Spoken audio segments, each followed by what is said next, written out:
사이다 무비튼. 내 이름은 이화영. 남편과 남편이 데려온 아들, 그리고 내 친아들까지 네 가족이서 살고 있다. 내 남편과는 사내 연애 끝에 결혼하게 됐는데 서로 돌싱에 아이도 있다는 걸 알게 되고 나서야 결혼을 결심했다. 그 당시 아직 어렸던 남편의 아들 준호와 준호보다 3살 많은 재영이는 친형제처럼 사이좋게 자랐다. 남편의 전 부인은 자유분방한 성격으로 바람이 나서 집을 나가버렸다고 한다. 그래서 두 사람 다 엄마에 대한 원망이 강했다. 특히 남편의 원망이 더 강했는데 전 부인의 얼굴도 보기 싫다며 극혐했다. 남편과 사귈 땐 참 다정했었는데 결혼을 하자 남편의 진짜 본성이 드러나면서 나를 정신적으로 괴롭히기 시작했다. 그런 남편을 나는 18년이나 견뎌왔다. 요즘엔 무단 외박을 하는 날이 늘었고 집에 들어오더라도 너 쥐네 얼굴은 쳐다도 보기 싫어. 가정 보면 가정부답게 집안 청소나 하라고. 이런 식으로 나를 욕했다. 그런 아빠를 보고 자라온 아들들은 항상 나를 걱정하며 내 편을 들어주곤 했다. 아들들은 나의 유일한 안식처였다. 25살이 된 재영이가 취업을 해서 독립을 시작했을 때의 일이다. 이제 막 22살이 된 준호가 내게 여자친구와 결혼하고 싶다는 이야기를 꺼냈다. 뭐? 결혼? 너 아직 22살밖에 안 됐는데 너무 빠른 거 아니니? 고등학교 때부터 20살이 넘으면 결혼하자고 서로 약속했어요. 같이 알바해서 돈도 모아뒀고요. 저도 전문대 졸업하자마자 바로 취업했으니 괜찮잖아요. 여자친구 부모님은 뭐라고 하셨니? 저희 결혼을 허락해 주셨어요.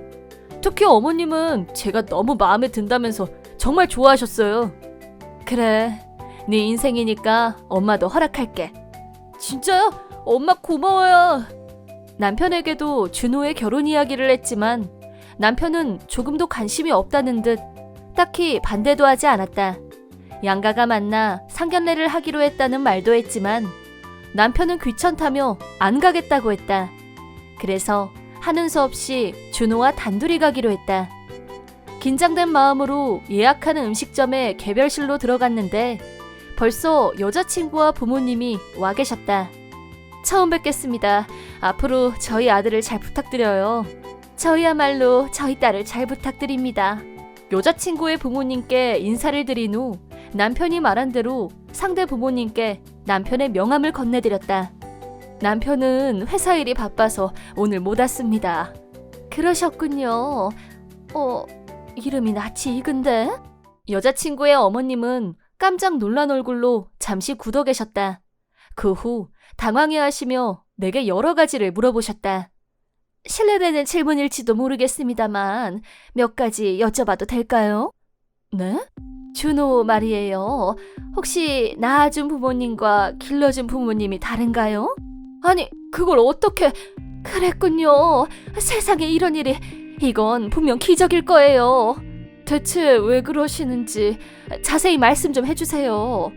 자세한 이야기를 들어보니 여자친구의 어머님은 사실 남편 전 부인의 여동생이었다. 그리고 우리는 충격적인 사실을 듣게 됐다. 전 부인은 바람이 나서 도망을 갔던 게 아니라 남편에게 버림받고 아들과도 생이별을 당했던 것이었다. 남편은 몸이 약했던 전 부인을 겁탈해서 임신시켰고 그 후 아들을 대신 키워줄 재혼 상대를 찾아 떠난다며 병이 난 전 부인을 버리고 집을 나간 채 영영 돌아오지 않았다. 전 부인은 아들을 만나게 해달라고 계속 부탁했지만 남편이 모두 거절한 탓에 지금도 아들을 그리워하며 살고 있다고 했다. 그 말을 들은 준호는 머릿속이 복잡한 듯 엄청 당황해하다가 이내 아빠에게 극대노하기 시작했다. 그 후 집에 돌아오자마자 준호는 생각할 시간이 필요하다며 자기 방으로 들어가 버렸다. 며칠 후 그 사실을 전혀 모르고 있던 남편이 황당한 말을 꺼냈다. 상견례는 잘하고 왔어? 네, 뭐... 그래, 생판남인 우리를 위해 18년간 가정부 노릇한다고 수고했어. 이제 준호도 결혼할 테니까 넌 필요 없어. 이혼하자. 나는 너무 갑작스럽고 일방적인 남편의 말에 깜놀했지만 이제야 드디어 남편과 헤어질 수 있다고 생각하니 안도의 마음이 들었다. 18년 동안 내가 꾹 참고 산 이유를 알려줄까요? 참고 산 이유? 그게 뭔데?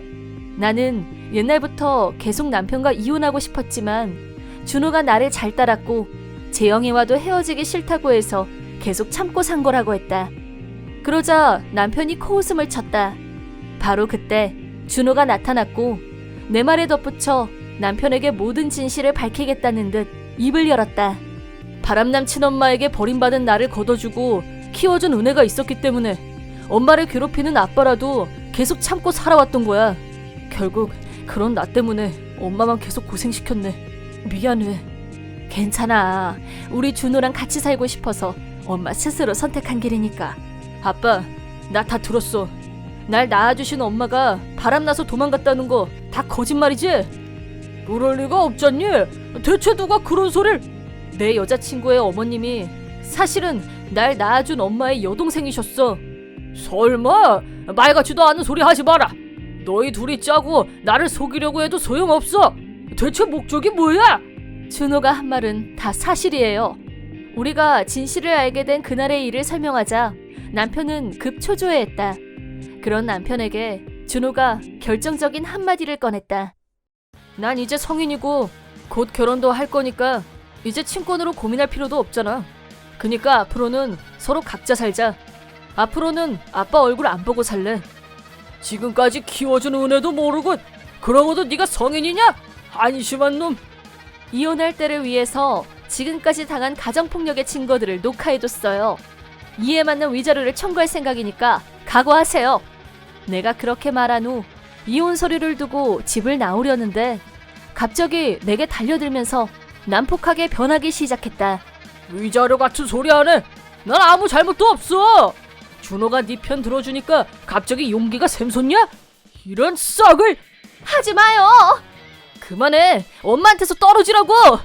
엄마라고? 우리한테 이 여잔 그냥 남이야. 저 여자한테 속지 말라고. 엄마는 날 지금까지 키워줬어. 나 이제 아빠랑 영 끊을 거라니까? 진짜 남은 당신이라고. 바로 그때 재영이가 집에 왔고 두 아들 모두 아빠를 막아섰다. 뭐 하는 짓이야? 준호야, 내가 막을 테니까 경찰 불러. 알았어. 난폭하게 굴던 남편은 곧바로 달려온 경찰들에 의해 연행돼 갔다.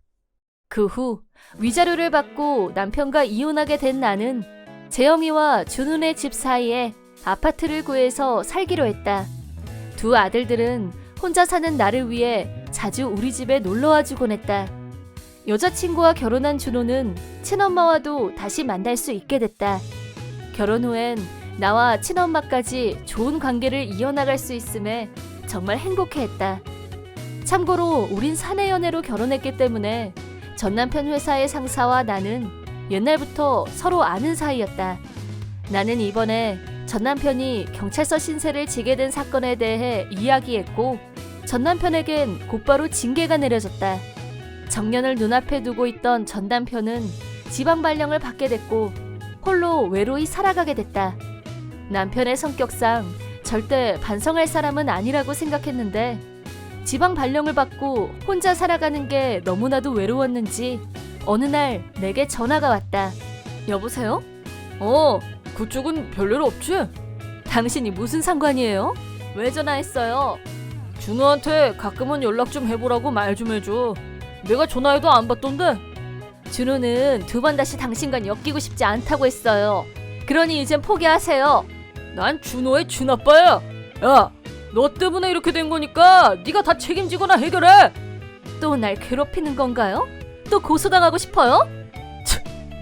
됐어. 그 후로 남편은 내게 두 번 다신 연락하지 않았다.